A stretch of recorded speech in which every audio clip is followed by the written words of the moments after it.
ಕಾಶಿ ಜ್ಯೋತಿರ್ಲಿಂಗ ದರ್ಶನ ಪಡೆಯಬೇಕೆಂಬುವವರಿಗೆ ಇಲ್ಲಿದೆ ಸಂತಸದ ಸುದ್ದಿ. ಶಿವಮೊಗ್ಗದಿಂದ ಹೊರಡಲಿರುವ ಕಾಶಿ ಅಯೋಧ್ಯ ಯಾತ್ರೆಯಲ್ಲಿ ಹಿಂದೂ ಸಂಪ್ರದಾಯದ ಪ್ರಮುಖ ಯಾತ್ರಾ ಕೇಂದ್ರವೆಂದು ನಂಬಲಾದ ಕಾಶಿಯ ಜ್ಯೋತಿರ್ಲಿಂಗ ದರ್ಶನ, ಅಯೋಧ್ಯ, ಸೀತಾಮಡಿ, ಗಯಾ ಮತ್ತು ಬುದ್ಧಗಯಾ ಕ್ಷೇತ್ರಗಳಿಗೆ ಭೇಟಿ ನೀಡಲಿದ್ದೇವೆ. ತಿಂಡಿ ಊಟದ ವ್ಯವಸ್ಥೆ ಜೊತೆಗೆ ವಿಶ್ರಾಂತಿ ಪಡೆಯಲು ರೂಮ್ ವ್ಯವಸ್ಥೆ ಕೂಡ ಇರುತ್ತದೆ. ಜೊತೆಗೆ ಈ ಯಾತ್ರೆಯಲ್ಲಿ ಅನುಭವವುಳ್ಳ ಗೈಡ್ಗಳು ಕೂಡ ನಮ್ಮ ಜೊತೆ ಪ್ರಯಾಣಿಸಲಿದ್ದಾರೆ. ನೀವು ಕೂಡ ಈ ತೀರ್ಥ ಕ್ಷೇತ್ರಗಳ ದರ್ಶನ ಪಡೆಯಬೇಕೆಂದರೆ ಹಿಂದೆ ಕರೆ ಮಾಡಿ 94.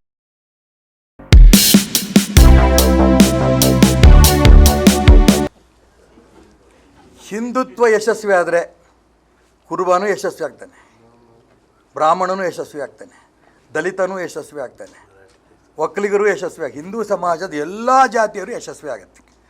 ಒಂದು ಅಂಗ ಹಿಂದೂ ಸಮಾಜದ ಒಂದು ಅಂಗ ಕುರುಬರು, ಅವರೆಲ್ಲ ಒಟ್ಟಿಗೆ ಸೇರಿಕೊಂಡು ಪ್ರೀತಿ ವಿಶ್ವಾಸದಿಂದ ಸೇರಿಸ್ಕೋಬೇಕು ಅಂತ ಅಪೇಕ್ಷೆ ಪಟ್ಟಿದ್ದಾರೆ. ಅದೇ ರೀತಿ ಹಿಂದೂ ಸಮಾಜದ ಎಲ್ಲ ವ್ಯಕ್ತಿಗಳು ನಂಗೆ ಫೋನ್ ಮಾಡ್ತಾರೆ, ಎಲ್ಲ ಜಾತಿಯವರು ಫೋನ್ ಮಾಡ್ತಾ ಇದ್ದಾರೆ, ನೀವು ಬಿ ಜೆ ಪಿ ಸೇರಿಕೊಳ್ಳಿ ಅಂತ. ನಾನು ಅವರೆಲ್ಲರೂ ಪ್ರೀತಿಗೂ ವಿಶ್ವಾಸಕ್ಕೂ ನಾನು ಚಿರಋಣಿ, ನಾನು ಇಲ್ಲ ಅಂದಿಲ್ಲ. ಆದರೆ ಬಿ ಜೆ ಪಿಯ ಕೆಲವರು ನಾಯಕರುಗಳ ಜೊತೆ ನಾನು ಮಾತಾಡಬೇಕು. ನಾನು ಯಾಕೆ ಹೋಗಿದ್ದೆ ಅನ್ನೋದ್ರ ಬಗ್ಗೆ ಮುಗಿದ ಚರ್ಚೆಗೆ. ಈಗ ವಾಪಸ್ ಯಾಕೆ ಬಂದಂಥ ಸಂದರ್ಭದಲ್ಲಿ ಏನೇನು ಆಗಬೇಕು ಅನ್ನೋಂಥ ಕೆಲವು ಅಂಶಗಳನ್ನು ಕೂಡ ನಾನು ಅವ್ರ ಹತ್ರ ಚರ್ಚೆ ಮಾಡ್ತೇನೆ.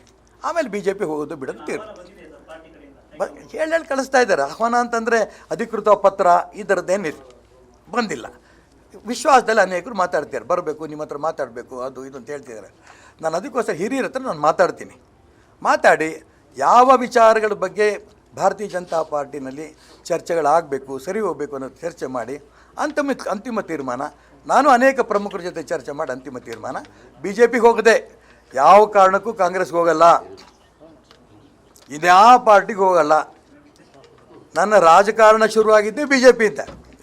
ನಾನು ಪದವೀಧರ ಆದ ತಕ್ಷಣವೇ ಬಿ ಜೆ ಪಿ ಸೇರಿಕೊಂಡೆ.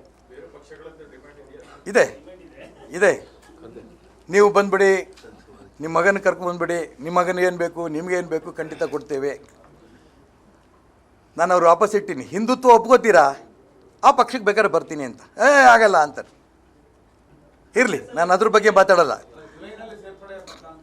ಹೇಳ್ತಾರಪ್ಪ, ನಾನು ನಾಳೆ ಬೆಳಿಗ್ಗೆ ನಿನ್ನ ಮದುವೆ ನಾಳೆ ಪೇಪರಲ್ಲಿ ಬರುತ್ತೆ, ಒಪ್ಕೋತೀಯಾ? ನನಗೆ ಗೊತ್ತಿಲ್ಲ. ನೀವು ಪೇಪರಲ್ಲಿ ಬಂದಿದ್ದೆಲ್ಲ ಸತ್ಯ ಅಂದರೆ ನಾನೇನು ಮಾಡಲಿ? ಆದರೆ ನಾನು ಹೇಳ್ತಾ ಇದ್ದೀನಿ ಅಧಿಕೃತವಾಗಿ, ಯಾತಕ್ಕೆ ಬಿ ಜೆ ಪಿಯಿಂದ ಹೊರಗೆ ಬಂದೆ ಅದನ್ನು ಚರ್ಚೆ ನಾನು ಮಾಡಲ್ಲ. ಎಲ್ಲರೂ ಗೊತ್ತಾಗಿದೆ. ಬಿ ಜೆ ಪಿ ಹೋಗಬೇಕು ಅನ್ನೋದಾಗ ಕೆಲವು ಹಿರಿಯರ ಹತ್ರ ಚರ್ಚೆ ನಾನು ಮಾಡಬೇಕು. ಚರ್ಚೆ ಮಾಡಿ ಅಂತಿಮ ತೀರ್ಮಾನವನ್ನು ನಾನು ತೊಗೊಳೋದಿದ್ದೀನಿ.